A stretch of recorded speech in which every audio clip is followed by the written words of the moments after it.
write a page, you take a week. I see the end before you even speak. Check. You're still debating, I'm 10 steps ahead. By the time you blink, I've already fled. Laser focus, mind's in orbit. I decode the game before they sort it. Slow me down, nah, not a chance.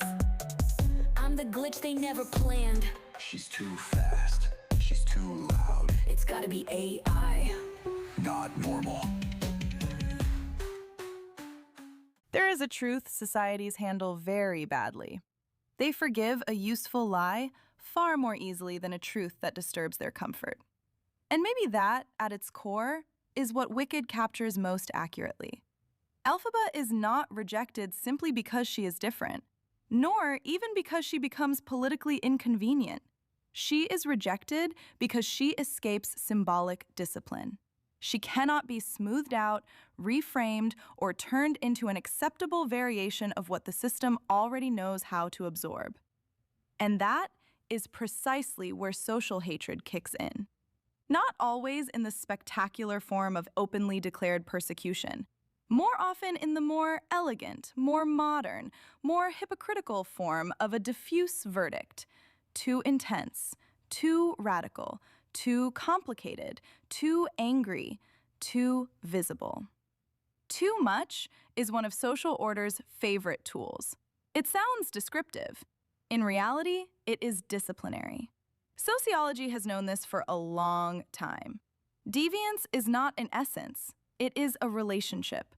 What makes someone deviant in the eyes of a group is not only what that person does, but the way the group chooses to read what they do. Labeling theory puts it almost brutally. Social reaction does not simply punish behavior. It produces the very category of the person designated as outside the norm. In other words, a society does not just punish acts. It manufactures figures. It names, stigmatizes, frames, isolates. And, important detail, that process varies depending on a person's status, their social legibility, and their ability, or inability, to reassure the existing order. Two individuals can trouble the norm. One will be seen as original, the other as dangerous. One as a charismatic rebel, the other as a problem to manage. Pure coincidence, obviously. Always the great performer. That is why Elphaba reaches far beyond Wicked.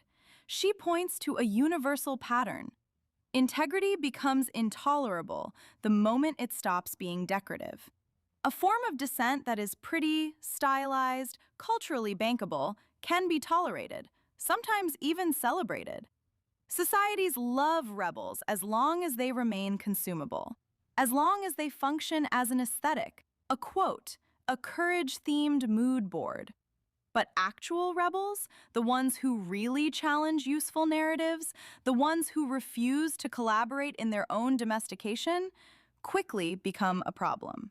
Not because they are necessarily wrong, but because they disturb the comfort of the stage. Durkheim already reminded us that deviance has a social function. It allows the group to redraw its boundaries, clarify its norms, and reaffirm what it wants to protect. When a society labels someone excessive, it often reveals less about that person than about the limits it is desperately trying to defend. And this mechanism becomes especially cruel when it unfolds around women. Because indiscipline is not perceived neutrally. It is filtered through stubborn gender expectations. When a woman is competent, ambitious, direct, firm, politically sharp, or simply unwilling to reassure everyone around her, she is not only transgressing a behavioral norm, she is also colliding with a norm of femininity. Research repeatedly highlighted by Harvard Business Review has shown for years that traits associated with success and leadership continue to be socially rewarded in men, while exposing women to penalties in likability and legitimacy. A woman can be recognized as competent while being liked less precisely because that competence is visible. In plain English, people are perfectly happy for her to be brilliant, as long as brilliance does not come with its usual side effects: autonomy, frankness, power, the absence of docility. Light up the room, certainly, but please do not blind anyone in the process. A remarkable balancing act, demanded entirely in one direction. Psychology helps explain why this punishment works so well. We tend to prefer whatever confirms our norms, our group loyalties, our image of the world. Content, narratives, and even reputations that align with a group's identity circulate more easily, especially when they trigger strong emotions. The APA notes that misinformation and misleading narratives spread more readily when they are novel, emotionally charged, and consistent with the norms or identity of their audience. That is exactly what makes an undisciplined figure so vulnerable. She does not provide a stable story. She breaks one. And groups often prefer a useful fiction to a truth that disorganizes them.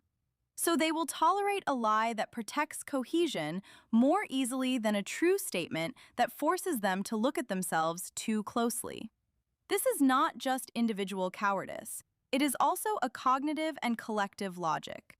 We do not judge in a vacuum. We judge through frameworks that reward moral comfort. That is where this episode becomes less a commentary on Wicked and more a mirror held to the throat of our own era. Who are our Elphabas today?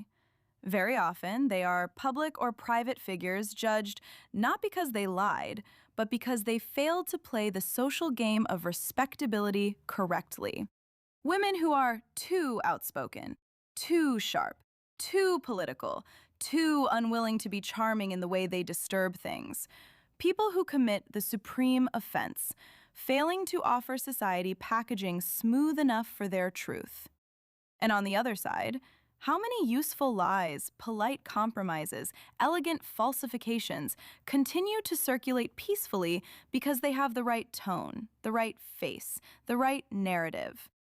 Social order does not always require justice. More often, it simply requires manageability. So the real question may not be whether Elphaba is loved or hated. The real question is much more uncomfortable.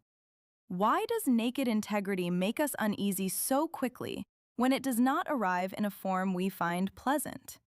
Why do we so often prefer display rebels to impact rebels? And how many times have we ourselves called someone difficult when all they were really doing was refusing to be disciplined by a dishonest narrative? If this episode spoke to you, keep the reading going on my website. You'll find the full world of ink and acid there, along with my books, essays, music, and the complete scripts for my podcast episodes. In other words, enough to feed the reflection a little longer, because clearly, social chaos was never going to analyze itself. Too fast. Too much. She thinks too big. She moves too quick. Not normal.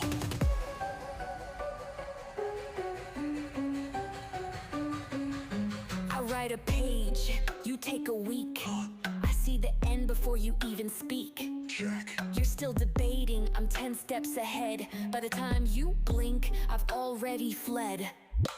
Laser focus, minds in orbit. I decode the game before they sort it. Slow me down, nah, not a chance. I'm the glitch they never planned. She's too fast. She's too loud. It's gotta be AI. Not normal. Who am I? An error, a misfit, a shadow they fear. Who am I? Too quick, too sharp, or just too clear? Who am I? A tempest coated in fire and steel. Who am I? I'm me, and that's too real. To a slower flow. Confidence dripping in every line. They say I move like I don't belong. I build worlds while they sing the same song. One step, two step, I break the mold. Blueprints burned, I make my own gold. She's working too fast, must be a cheat. Nah, just a mind, they can't compete. She's got no patience, she's over the top. Nah, just a vision that won't be stopped. Too fast. Too much.